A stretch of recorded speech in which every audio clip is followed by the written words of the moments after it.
I think Gilgamesh is misunderstood. Whoa, whoa, whoa, whoa, whoa, whoa! Calm down now. Let me explain at least before you get your pitchforks.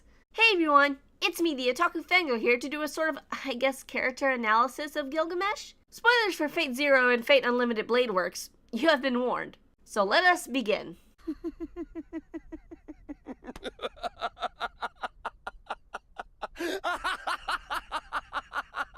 A majority of people, if you ask them their thoughts on Gilgamesh, the typical responses are he's an asshole or he's a dick. But I'm here today to shed some light on him because throughout watching Fate Zero and Fate Unlimited Blade Works, I noticed something about him that I think people tend to overlook, and that is, he thinks he is doing what is best for the world he rules over as king and for his people. Especially in Blade Works do you start to see these ideals come to light. But first let's look at Fate Zero Gilgamesh. So this can be pretty much chalked up to, he literally did nothing wrong. I am not kidding when I say this. He is summoned as a servant and carries out the commands given to him without flaw, for the most part. He's pretty much just doing his duty, serving his master. But in lies the problem with Gilgamesh.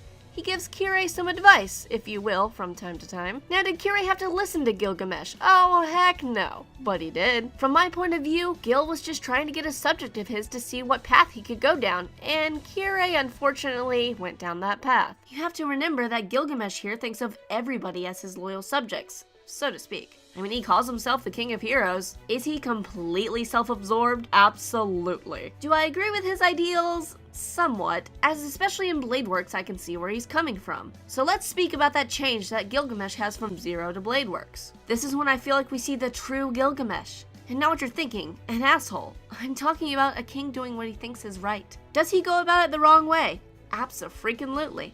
But you know, facial expressions tell a lot about a person. And that's something I paid attention to closely with him. No, not his attractive smirks, but something more along the lines of this. To me, that expression speaks volumes of his true nature. And considering at this point in time he's discussing how he feels about the current world, and when I think he called his subjects to his kingdom, which to him is the entire world, he's calling them scum. Mongrels. Why? Why did his viewpoint change so drastically from Zero to Blade Works? In Zero, I can't recall a time he called the entire world mongrels, just a select few people. And now he's suddenly saying everybody is the same and should die because they are not worthy to be in his kingdom, as he's seen what humanity truly desires. Power. Ultimate control from the Grail, as he explains what he saw and experienced at the end of Zero, when he was revived as a sort of human, so to speak. As servants are just summoned to be sacrifices to the Grail, and humans made the Grail that way. Of course somebody who died and gets revived having to serve under a master who may or may not have twisted goals, and they just have to deal with it? I'd be upset too at humanity, if that was me. So Gil wanting to destroy the entire world with the Grail's power and show humans the true horror and the awful thing they created can almost be justifiable if you think about it. The steps he took to activate the Grail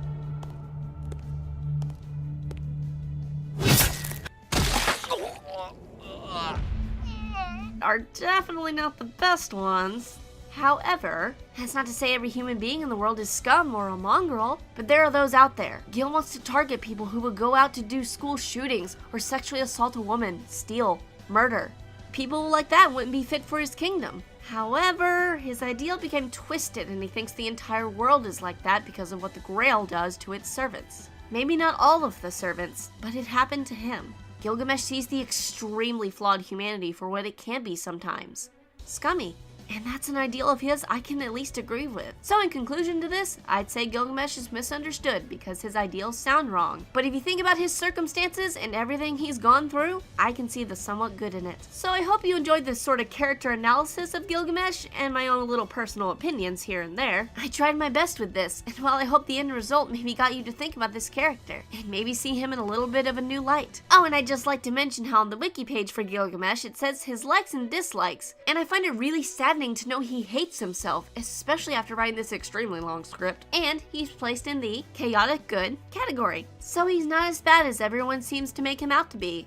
At least in my eyes. So hey, I really do hope you enjoyed this video, and I'm hoping people don't hate me too much for making this video, as I just had these thoughts on Gilgamesh and some opinions, so I wanted to share them. Even if he's a widely hated character. So I hope you have a good day, and I'll see you in the next review, let's play, or whatever video I do next. Bye!